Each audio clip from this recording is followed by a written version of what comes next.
A very warm welcome to Weiwei.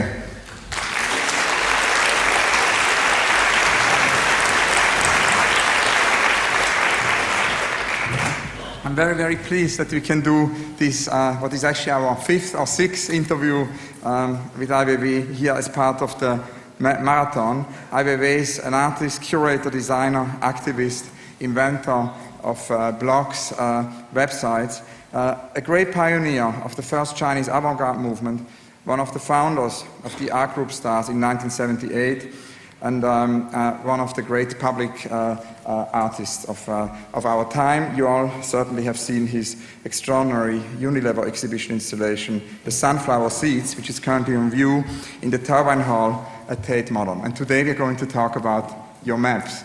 Now there are many different maps, and I don't know where we should start. Shall we start with the images you're showing? Or? Forget about the images. We forget about the images. I spoke to Uli Sick the other day, who was here in London, and Uli was telling me that actually he had a conversation once with you about fractals and about Benoit Mandelbrot. We also, and we're going to speak about this more later, very important, I think, to dedicate this marathon to the memory of Benoit Mandelbrot. And I would be very, very curious, Weiwei, if you could tell me what was for you important about the fractals of Mandelbrot, which somehow triggered your first maps. Well, Uli trying to explain to me about this theory on fractals. Actually, after I trying to understand it, I figured out it's not possible for me to really understand it. So I made this map of China, and the map is about territory, it's about the boundary and the relations to this kind of political conditions. The map I made, then later when I show it, the Chinese embassy in Bern, so they sent some political bureau to check if every piece of land was there. Then the ambassador can come to see it. So it has to be very correct. So Taiwan is there, the Hong Kong is there. But the map I present there is not really, if Taiwan present a map, the Outer Mongolia also will be there. And if at different times, really China has been changing all the time in history, so it's very hard to see what is the correct one, and it's demanded by really different political conditions. But after you make one, it's always solid. It's always people takes us as real. So I decided to make that one, then forget about the theory, because it's very complicated for me. But there is actually several of them. We don't have images, but we have an image here, so maybe you can all see this. There's several of those maps, no? Can you tell us about these maps of China? I did those maps with old temple was turned down by current development. So the wood of temple I constructed with very traditional craftsmanship, and the shape of the kind of joints on it become like a region or territory, like marks, leave a lot of marks on it. And people often ask me, is that a real condition or political condition there? But it's really according to the material and the possibility of how to make it. Now you very often return to China, to its history and people, particularly with this map. So China remains a central subject point, and I was wondering why this is the case. Why maps of China? If somehow it's because you still see the need to excavate somehow other narratives or a way of reconciling maybe the connection? Well, it's not nothing really intellectual in there. It's really just a lot of pieces of wood I constructed together, and so. But there's many other maps. There's not only the maps with wood, there is also your digital maps, there is your video maps. I mean, in the same book, there is actually a very extraordinary map, which is almost like a mind map. So maybe we could talk more about this. Yes, that's a concept when we start to do we try to produce something about China. So we try to see what is how it relates to the past and the current situation and the issues, but it always have to deal with time, and it's if you want to do something three-dimensional, it's almost very difficult. It always has to be very flat and two-dimensional, and so only through internet that become possible. You can overcome the kind of old way of when we're describing time and place. And but this is more close to reality, because in the reality, the time and the place is really relatively it's not really fixed. Only the moment is fixed. So I spend a lot of time on Twitter and blogging, and in the Twitter, I think you see a lot of dots. Every tweet, every people, it's just dots on the map. And it happens in a random, you don't know who is sending it, but you also can, answer them in very different time. Actually, destroys the two-dimensional thinking of the map.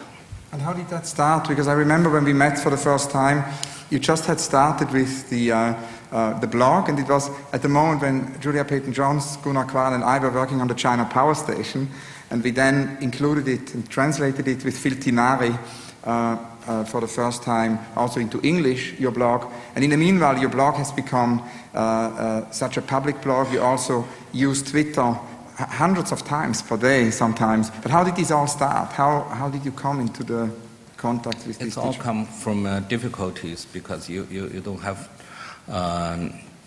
normal internet access in China. They built this Great Firewall. Great Wall is also about map in the old time, because that defines the land and defends China from the other nations' invasion. But Great Firewall is a design, also is to block the information from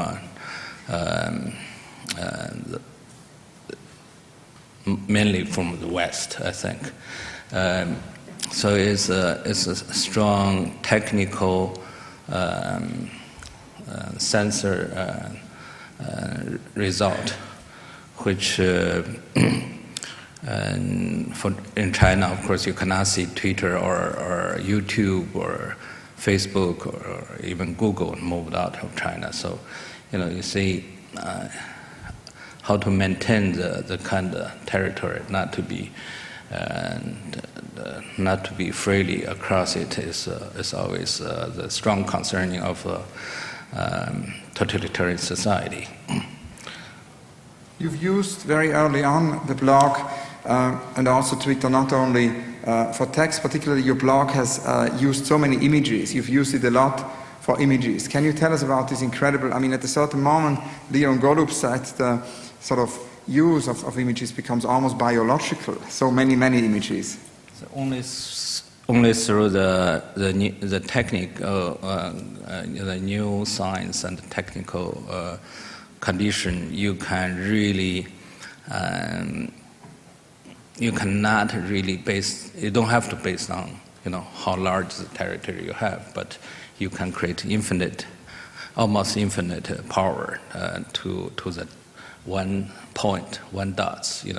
I can put 1,000 images in a day, or I can put 3 movies a day, and I can put endless conversations in just 1 touch of the keyboard. So that is what really fascinating. Now I know that you've got a plane to catch, so I won't have too many more questions. I've got actually 2 more questions I I wanted to ask you, because there is so many aspects of mapping in your practice, and I think one should not be untouched, which is actually the one in your videos, because your work, for example, provisional landscapes, and many of your videos, so photography and video, document the ring roads in Beijing. And speaking the other day with Uli Sick, who has known your work longer than anybody else, Uli was saying that he's always seen your videos, actually, and your photographies of the ring road as a new mapping of Beijing. So I was wondering if you can tell us a little bit about how you map the city of Beijing through these works. 2003, I accepted to teach in one art university in China, so I designed, because I hate school, so I told this university that I can teach, but we have to do the teaching in the bus. So we rent a big bus. So the bus, we divide the Beijing map in 16 parts. Each day the bus will go through all the streets in one part. The next day will go through the next part. But after 16, about 150 hours, we really went through all the streets in Beijing. And we had a video camera mounted in front of the bus to take the whole, long video. So the video lasting about 6 days and nights, and it tells the story how the Beijing would look like, and in this line,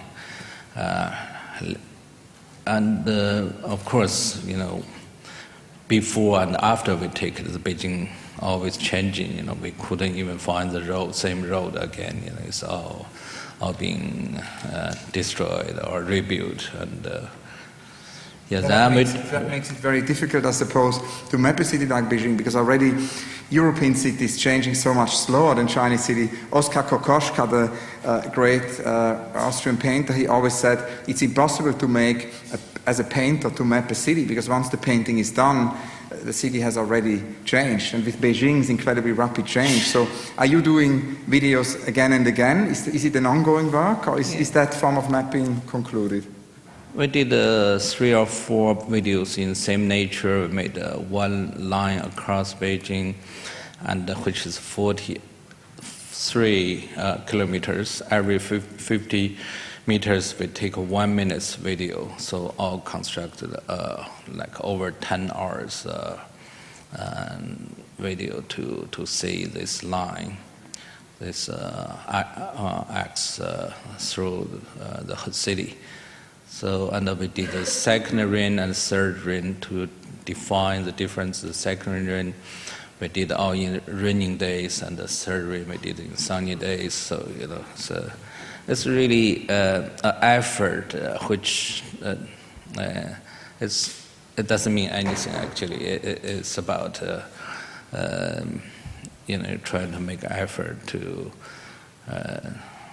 which is going to be different next day. So that to see all these films would be a marathon in itself, I suppose. True. Very last question. We look here at this extraordinary film, and I was wondering if you can tell us a little bit more about your idea of the sunflower seeds and how this piece came about. What was the epiphany of this piece? Well, about this piece, I really talked to so many journalists that I don't think I really have much to say about it. It's a piece really for people to look at it. And wonderful. Well, thank you so much, Weiwei. And I wanted to say that now we are going to see also the new book of Weiwei. There will be a book signing, and we have a 10 minutes break. Thank you very, very much, Weiwei. Thank you. Thank you.